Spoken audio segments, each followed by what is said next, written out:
ごきげんよう、上川薫です。今回取り上げる話題は、ウクライナ関連ニュース3つを挙げていこうと思います。まず第1に、ウクライナがちょっと思い切った政策を打ち出そうとしています。それは TPP 加盟を申請しようという意向が明らかになったのです。TPP といえば、環太平洋という名前が最初につくことから、基本的には太平洋から遠い国々においてはあまり関係がないかなと見られがちなのですが、つい最近イギリスが加盟決定しました。イギリスの場合だと帝国時代の名残で太平洋に領土がまだあることから、一応は太平洋の国に数えられないわけではありません。しかし、本国が明らかに太平洋ではなく大西洋に面している国ですから、TPP のあり方も別に太平洋に面している国じゃなくてもいいじゃないかというのをイギリスが道を開いているわけです。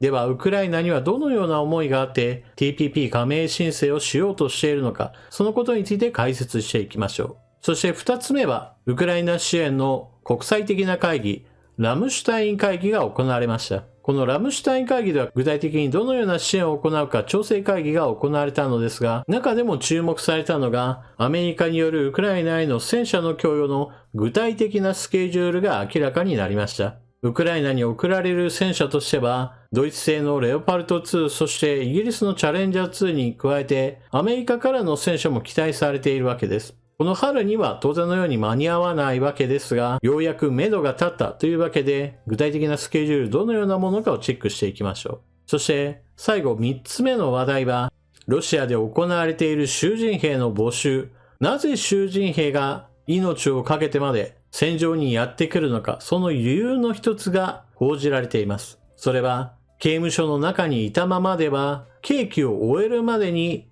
病気で死んでしまう可能性の方が高い。そのような人物たちに対して戦場に出てくれば治療薬まともなものを渡すかもしれないぞというのを餌をぶら下げる形で囚人兵たちを連れ出しているという話です。それではウクライナの TPP 加盟申請のニュースから解説をスタートしていきます。ウクライナ TPP 加盟の意向、年内交渉開始に期待、通商代表が言及。ウクライナ政府が年内に日本やカナダなど11カ国による環太平洋連携協定 TPP への加入を申請する意向であることが分かった。ウクライナのカチカ通商代表が同国メディアに語った。イギリスに続いてウクライナも加われば TPP は太平洋の枠組みを超える巨大経済圏となる。インターファックスウクライナ通信によると、カチカ氏は今月中旬にワシントンを訪問した際、ウクライナ政府が TPP 加入申請の方針を近く決定する予定だと明らかにした。早ければ今年夏に TPP 参加国から加入交渉開始に向けた通知を受け取る可能性があるという。ウクライナの TPP 加入には、ロシアによる軍事侵攻で打撃を受けた自国経済の復興復旧を加速させる狙いがあるとみられる。カチカ氏はイギリスの申請から加入決定まで約2年を要したことに触れ、ウクライナはより早くTPP に加入できるとの見方を示した。TPP には現在、中国、台湾、エクアドル、コスタリカなどが加入を申請している。記事の補足なのですが、イギリスの TPP 加盟は決定しています。現在はその手続きが進行しているところです。ロシアがウクライナに対して本格的な侵攻を行ったのは、ロシアの勢力圏の中にウクライナをすっぽり収めて、ウクライナがヨーロッパ側へと逃げ出すのを何とか引き止めようとした狙いがあります。しかし、今回のようなウクライナの動きというのは、そうした意味では、ロシアの勢力圏にはもう絶対入りたくないよというのを宣言するようなものです。現在のウクライナは EU という経済同盟へと入ることも目指していますし、今回 TPP への加入を目指すということで明らかに脱ロシア経済圏というのを目指していることは明らかです。しかし、記事の中で出てきた通商代表は、イギリスよりもウクライナの方がもっと短い期間の交渉で加盟へとこぎつけることができるというような話をしていますが、実際それはちょっと難しいでしょう。例えば、ウクライナは EU に対して加盟申請を行っていますが、EU 側からは様々な点で社会制度の改定を行わなければ EU には加盟できませんよとはっきりと言われています。その代表的な例として言えば、まずはウクライナの汚職問題、これを完全に片付ける必要があります。旧ソ連構成国には官僚やまた民間にも腐敗が蔓延しがちだった、そのような悪い伝統が残っている面があります。ですから EU 側としてはそれらをきっちりと捜査、摘発、そして裁判の場にしっかりと出すことをシステマチックに行える国であることを求めています。実際ウクライナはそのような取り組みを行っているのですが、まだまだ不十分だと言わざるを得ません。ただ実際に取り組むことによって様々な面で変化は起きています。例えばそのための具体的な方策の一つが電子政府の促進です。例えば腐敗や汚職といったものを誰が行うかといえば基本的には人間が行います。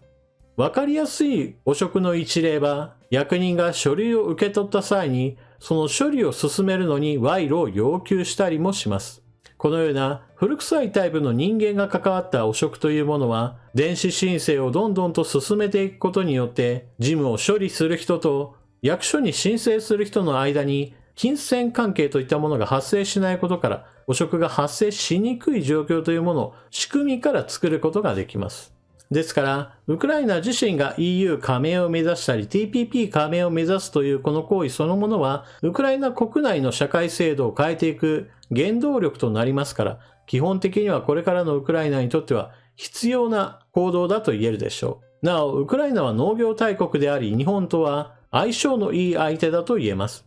例えば、小麦やひまわり油などを取ることができます。日本の主食は米からパンへと移行しています。現在小麦をどこから仕入れているかといえば、日本の場合だとアメリカから大量にやってくるものですから、TPP に加盟していないアメリカと、一方で TPP に加盟した後のウクライナであれば、小麦の輸入元といったものがガラリと変わる可能性が発生するわけです。実際にはアメリカとウクライナと比較した場合においては、輸送ルートの長さといったものが違いますから、価格にどれだけの差が出るかはわかりません。しかしそのような選択肢が発生することそれ自体が価格交渉力を高めることにもつながってくるのです。また、もしもウクライナが TPP 加盟を果たすことができれば、その時にはおそらく EU に加盟するだけの基準も満たしていることでしょう。そうなれば EU に加盟しつつ TPP にも加盟するというちょっと珍しい例になるわけです。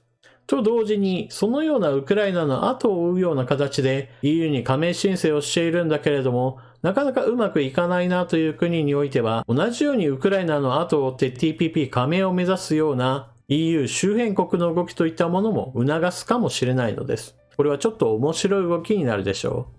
それでは次のニュースに行きましょう。米軍戦車ドイツで訓練へ、数週間以内に到着。オースティンアメリカ国防長官は、ウクライナの防衛支援を協議する関係国会合、ドイツ西部のラムシュタインアメリカ空軍基地で開催した。会合後の記者会見で、秋までにウクライナに引き渡す米軍主力戦車エイブラムスが、ウクライナ兵への訓練のため、数週間以内にドイツに到着すると明らかにした。アメリカは31両のエイブラムスを供与する。当初は新型を調達する計画で製造に数年かかるとの見方もあった。計画を変更し、米軍が保有する旧型を回収して引き渡す。オースティン氏はこの装備と訓練によってウクライナ軍は戦場で成功を収めると確信していると語った。なお記事の補足なのですが、訓練自体は10週間。戦車兵、整備兵合わせて250人がドイツで訓練を行います。ドイツに持ち込まれるのはあくまでも訓練用の車体で、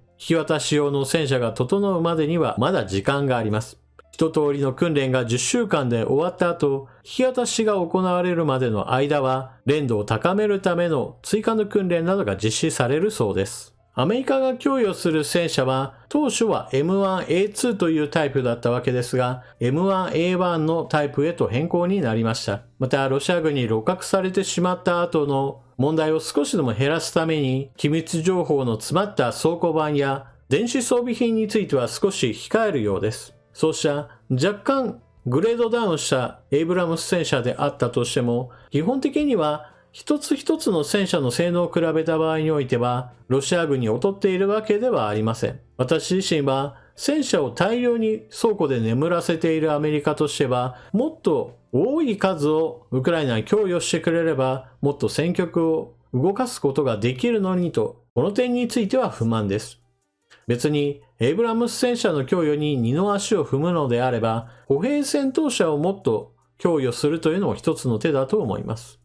続いては、ロシア軍の囚人兵たち、なぜ彼らが刑務所から出てくるか、その理由の一つが報じられています。ロシア囚人部隊の新兵 20% は HIV 陽性患者、良い治療薬やると誘われ、ロシアの刑務所に収監されているもののうち、相当数は HIV、人免疫不全ウイルス感染者だが、そうした中で多数の HIV 陽性の囚人が良い治療薬を提供すると約束されて、ウクライナの戦場に志願している。ウクライナ当局では、ロシア軍捕虜の感染比率に基づき、ロシアの囚人兵のおよそ 20% はエイズへと発展しかねない HIV 陽性反応者だと推定している。ここで少し補足しておきますが、エイズウイルスに感染者イコール 100% 発症するというのは、現在では状況が違ってきています。それは、エイズウイルスを抑えるための薬が、今は良いものが出来上がっており、効果があると実証された薬を飲み続ければ、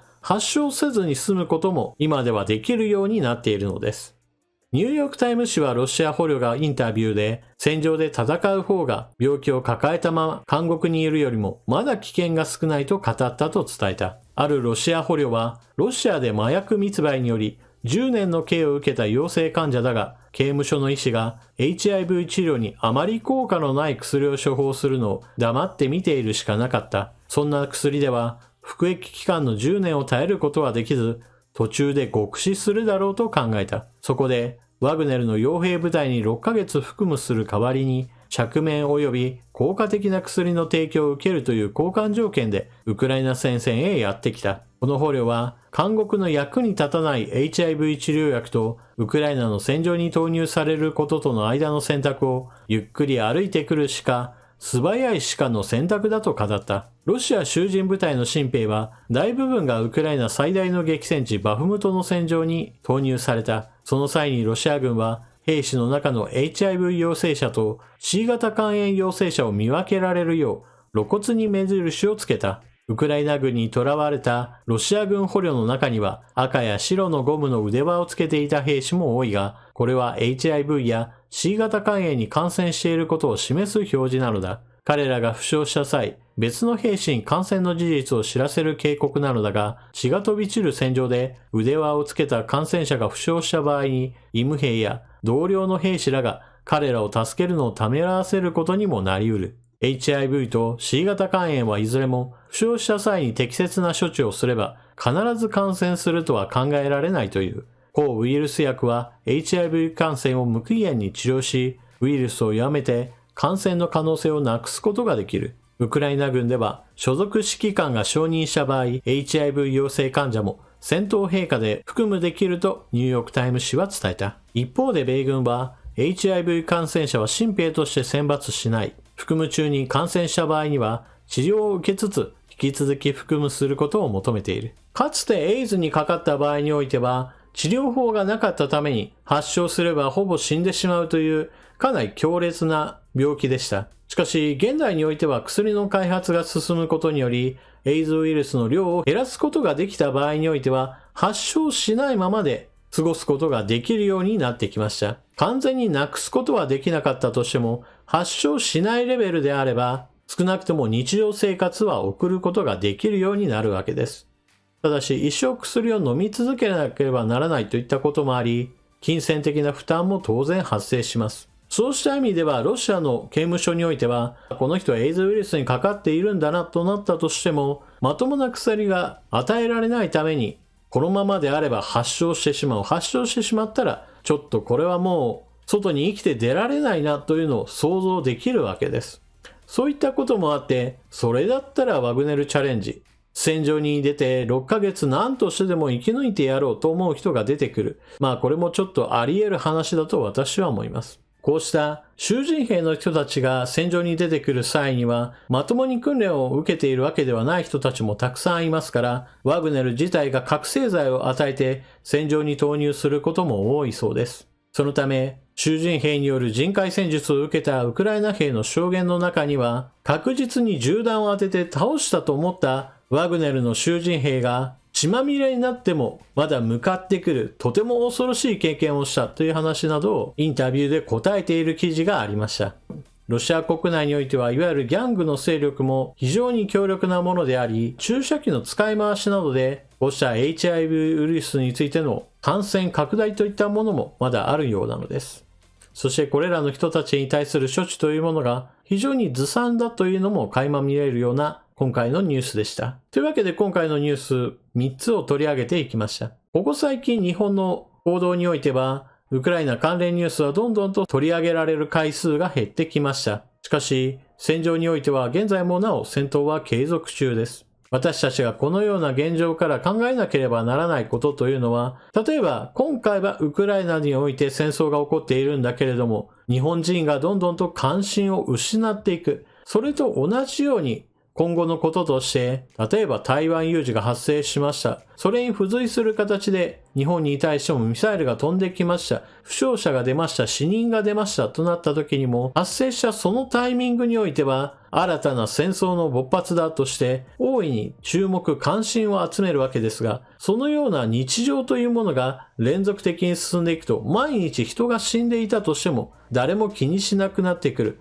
気にしない人が増えてくる状況というものが他の国では発生するんだなというのを覚悟しなければならないのです。そのような時に日本を助けなくても別にいいんじゃない、日本で何が起こっているか知る気もないよという国民が増えていたとしても、いやいやそれでも我が国は友好国日本を支援しようと考える国を今のうちから作っておくことが非常に重要です。少なくとも台湾有事が起こったとしても我が国は全く気にしないよと公言してはばからないような国とは頼りにならないなというのがわかりますし、また現在のウクライナ情勢関連で言ってもロシアに対して積極的に協力体制を築こうとしている国は結局のところ台湾有事や日本有事が発生した際にも当てにならないだろうなというのを覚悟しながら外交を進めていく必要があります。というわけで今回の動画はここまで。最後までご視聴いただきありがとうございました。チャンネル登録していない方はぜひともチャンネル登録していってください。